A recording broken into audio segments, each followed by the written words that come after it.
O professor Enio Kuan está aqui conosco. O professor Enio Kuan, a gente recorre sempre ao professor, economista Enio Kuan, sempre muito gentilmente conversa com a gente. Tem uma experiência em muitas áreas, inclusive professor no curso de jornalismo também, já teve. O professor Enio Kuan tem uma larga experiência. Comentarista já em rádio, eu tenho ele como o mais preciso de todos os comentaristas em dia de eleição, de resultado de eleição. Ninguém apura melhor o cenário eleitoral do que o professor Enio Kuan. Eu sempre o convido. Obrigado por aceitar o convite, estar aqui. Boa tarde. Boa tarde a todos. Boa tarde, João Paulo. É sempre um prazer e com essa tua introdução, a responsabilidade aumenta. Saímos agora da informação do esporte, contratação de técnico. Impressionante como são altos esses valores quando a gente fala de futebol, né? Multa, a rescisão de R$450 mil o técnico para deixar um time de futebol. O prêmio pelo insucesso é R$500 mil. Por isso que o futebol brasileiro está assim. Aliás, é pressão que vem de fora, né, João Paulo? O futebol mundial impõe esses valores e o futebol brasileiro está perdendo competitividade já há alguns anos em função dessa perda de capacidade de acompanhar os valores globais do futebol, né? Pois é, impressionante. Bom, a presença aqui do professor Enio Kuan é para a gente tentar interpretar melhor o que o tal de quinhentinho do Bolsonaro, os 500 do Fundo de Garantia por Tempo de Serviço, vão provocar da nossa economia.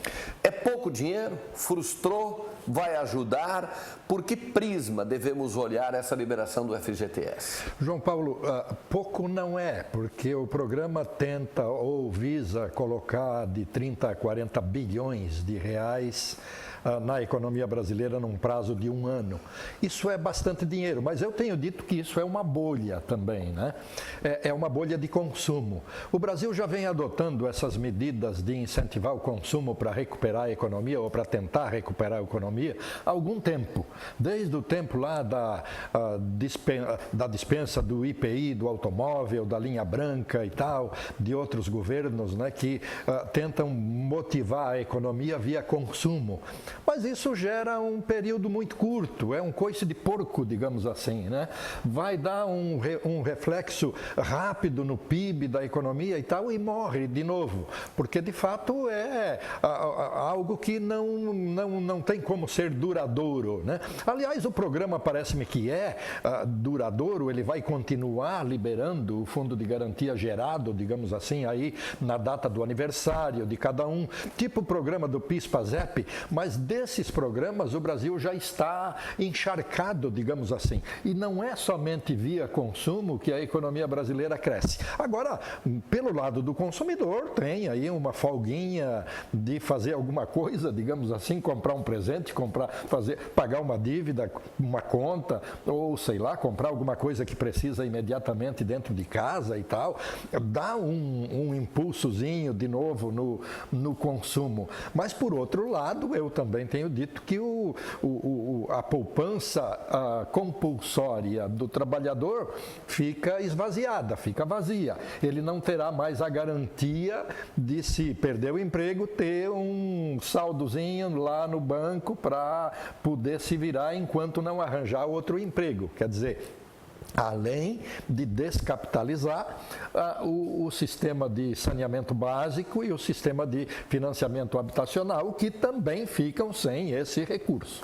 Agora, o FGTS está uma coisa arcaica, né? Um modelo arcaico, né? Completamente, João Paulo. Eu digo que PIS, PASEP, Fim Social, Fundo de Garantia, são penduricalhos que estão aí. O Fundo de Garantia foi criado lá em 1966 para substituir aquele regime de indenização que o trabalhador tinha por tempo de serviço e tal, coisa assim, né? Hoje nós já temos o salário-desemprego, que faz esse papel.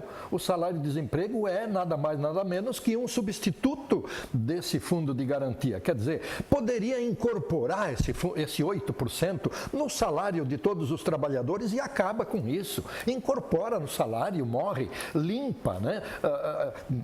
Torna o sistema brasileiro mais leve, o sistema de emprego e tal. Mas tem que incorporar, tem que fazer um programa de que todas as empresas vão incorporar o salário e tal, coisa assim. Quanto isso representa no salário, é só calcular 8% aí em cima da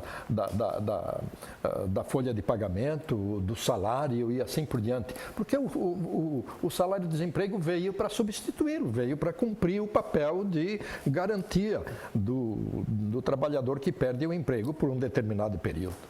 Bom, diríamos assim que no momento vem a calhar o que tinha. Vem sim, apesar de todas essas questões que eu te falei, negativas do ponto de vista do esvaziamento do sistema, mas ele vem no momento em que a economia precisa de algum tipo de impulso.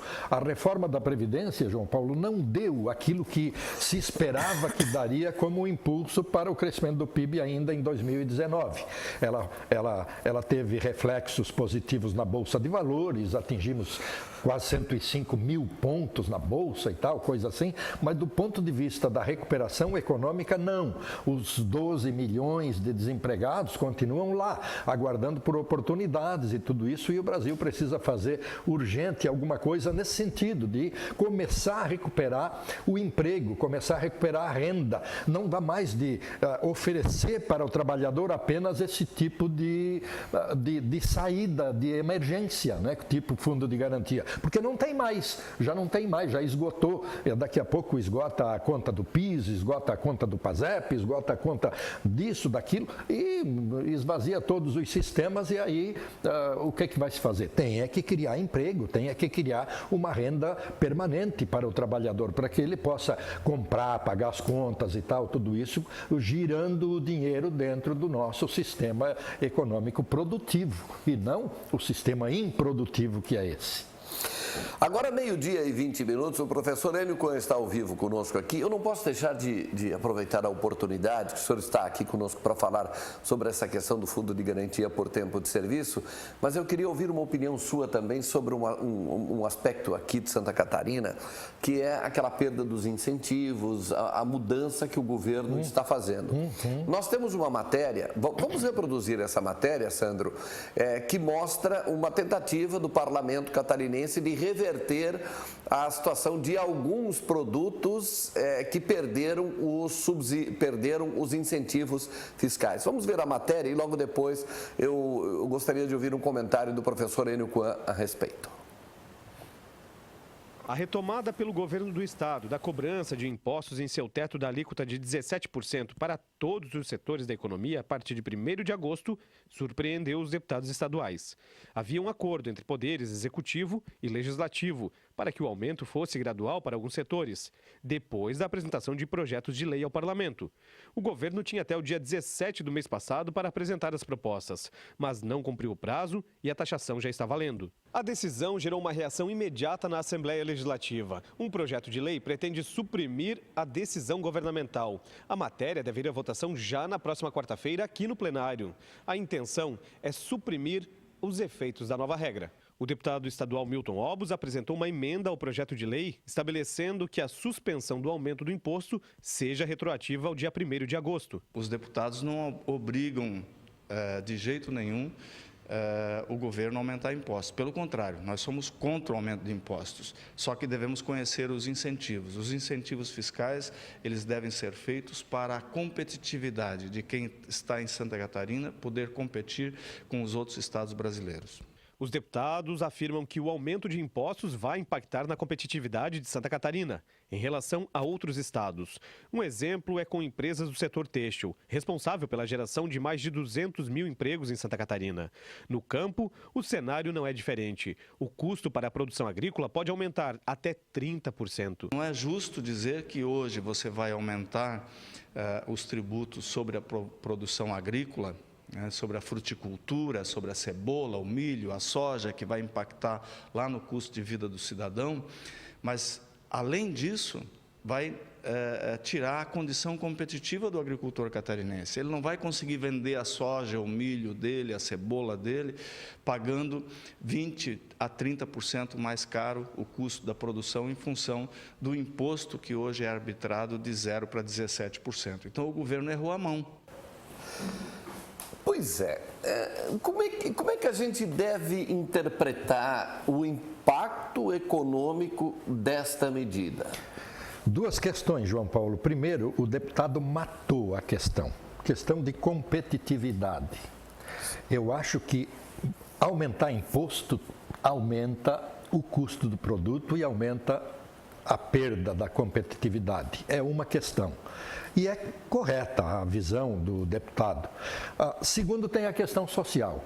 Eu acho absurdo esses impostos elevadíssimos que nós temos nas contas de energia elétrica, de gás, de gasolina, de óleo diesel e por aí afora. O país deveria ter forma de arrecadar em outras fontes e tirar o custo que isso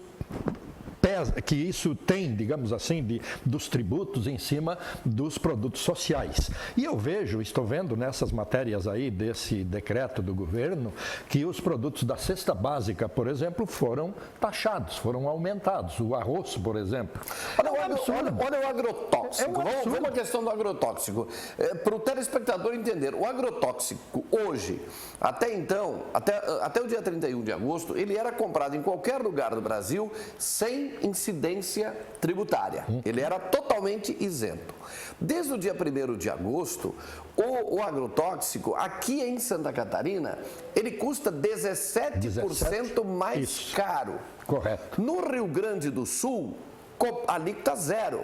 No Paraná, alíquota zero. Então, um cidadão aqui de Sombrio, de Forquilinha, ele faz alguns quilômetros, vai a Torres e compra esse produto e traz esse produto para Santa Catarina. E aí, quem vende aqui vai deixar de vender. Correto. Além de, no outro lado, esse imposto estar tendo que ser recolhido na hora da venda do produto, do nosso arroz. Então, se nós somos um estado exportador, por exemplo, de arroz, que somos, o nosso produto vai chegar lá no Nordeste, lá no Norte, lá no centro do país, muito mais caro do que o produto do Rio Grande do Sul e do Paraná. Então, nós perdemos competitividade, perdemos mercado com isso. O frango, por exemplo, se incidir em cima do frango catarinense e nos outros estados não, pronto, estamos ficando fora do mercado, embora seja a competitividade interna, né, que nós já temos problemas muito sérios na questão da competitividade internacional, né, João Paulo, por excesso de tributos, por excesso de mão de obra, de encargos e tudo isso na mão de obra e por aí afora. Então, nós precisamos o inverso disso, diminuir as cargas tributárias e não só pensar em arrecadar e transformar o nosso sistema produtivo num sistema completamente arcaico e sem competitividade. Vamos pegar uma loja, vamos pegar um exemplo aqui, vamos pegar o camelódromo aqui em Criciúma, um shopping. Vamos pegar um shopping de exemplo. Uma determinada loja vende esse aparelho aqui por R$1.000. A loja ao lado, ela vai tributar, ela vai vender a 1.017. Óbvio que a loja ao lado vai vender por 1.000. Correto. Só que ela vai vender mais barato, ela vai ter muito mais rotatividade do que aquele que tem R$17 mais. Sim, 170 no caso. 170 de lucro. Isso. É um volume bastante grande. Mas então o governo está revendo porque tem muitos setores, e essa é uma questão, né? Então o que aconteceu? Em 2003 começou a se dar incentivos. Correto. Foi aí que desandou. Tinha um problema, ia lá, dava incentivo. Não tinha avião para Santa Catarina, vai lá, dá incentivo em quem abastece aqui em Santa Catarina, abastece mais barato, as aeronaves queriam vir aqui, pousavam aqui para sair daqui com o tanque cheio e com isso criavam linhas aéreas. Então, em 2003 começou isso.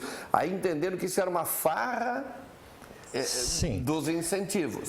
De fato, tem alguns setores que foram altamente beneficiados com isso e que pode-se pensar pelo outro lado, pela outra via, o governo está deixando de construir obras sociais, obras públicas, porque está deixando de arrecadar, porque abriu mão de arrecadação para setores que, digamos assim, são privados, setores que poucos utilizam, né? Digamos, a passagem aérea. A passagem aérea, eu sou contra subsidiar a passagem aérea. Agora, o arroz da cesta básica, não.